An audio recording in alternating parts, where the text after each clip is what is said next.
শীতে বাঁকুড়া থেকে বাঁধাকপির ফলন বেশ ভালো বলছেন কৃষক নিজেই। সেই কারণেই কম খরচের চাষ বাঁধাকপি চাষ করে এবার বিপাকে বাঁকুড়ার কৃষকরা। বাঁকুড়ায় আলুর পরে পেঁয়াজের পরে এবার বিপুল আকারে চলছে বাঁধাকপি এবং ফুলকপি চাষ। বাঁকুড়ার নদী তীরবর্তী অঞ্চলগুলিতে যেখানে জমি উর্বর, সেই জমিগুলিতে শীতের সকালে গেলে দেখতে পাবেন সারি সারি বাঁধাকপি এবং ফুলকপি।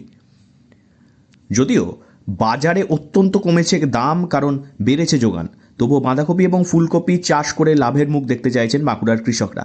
বাঁকুড়ার ভূত শহরের কৃষক দিলীপ ঘোষ বলেন, দেখলাম প্রচুর বাঁধাকপি আপনি লাগিয়েছেন। বাঁধাকপি কেন লাগিয়েছেন? বাঁধাকপিতে আমাদের মোটামুটি হয় ভালো, এই জন্য লাগিয়েছি। বাঁধাকপি এমনি আলু চাষের চেয়ে একটু খরচাটাও কম, এই জন্য বাঁধাকপি চাষ করি। আলু চাষের থেকে কম খরচ কপি চাষে। অক্টোবর মাসের শুরুর দিকে চারা তৈরি করে দেওয়া হয় জল, প্রয়োজন হয় গোবর সার, এছাড়াও প্রয়োজন হয় রাসায়নিক সারের। তারপর ঠিক 3 মাসের মাথায় ডিসেম্বর জানুয়ারি করে পাওয়া যায় উৎপাদন।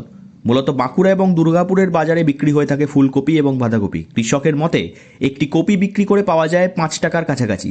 সেই কপি যখন বাজারে বিক্রি হয় তখন বিক্রি হয় 6 থেকে 7 টাকায়। বাঁকুড়া দুর্গাপুর ছাড়াও এই কপি যাচ্ছে মেজিয়া এবং ঝাঁটি পাহাড়ির বাজারে। বাঁধাকপি চাষের পদ্ধতিটা কি আছে?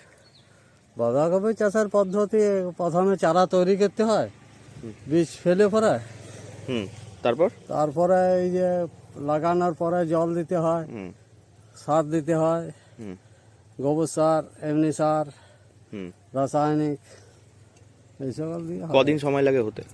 3 মাস। শীতের দিনে এই দুই সবজির দাম কমেছে, তাই অনেকেই সারা সপ্তাহ জুড়ে বাঁধাকপি বা ফুলকপির পদ খাচ্ছেন। বাজারেও বিপুল যোগান। বেশি মাত্রায় বাঁকুড়ার কৃষকরা চাষ করে বিপাকে পড়েছেন বাঁধাকপি এবং ফুলকপি। বিঘার পর বিঘা জমি। শীতের দিনে এই দুই সবজির দাম কমেছে, তাই অনেকেই সারা সপ্তাহ জুড়ে বাঁধাকপি বা ফুলকপির পদ খাচ্ছেন। বাজারেও বিপুল যোগান। বেশি মাত্রায় বাঁকুড়ার কৃষকরা বাঁধাকপি এবং ফুলকপি চাষ করে বিপাকে পড়েছেন, সেটা বলাই বাহুল্য। বিঘার পর বিঘা জমিতে যে বাঁধাকপি এবং ফুলকপি হয়ে রয়েছে, সেগুলি কিনবেন কারা? প্রশ্ন উঠছে। বাঁকুড়া থেকে নীলাঞ্জন ব্যানার্জির রিপোর্ট, লোকাল 18 বাংলা।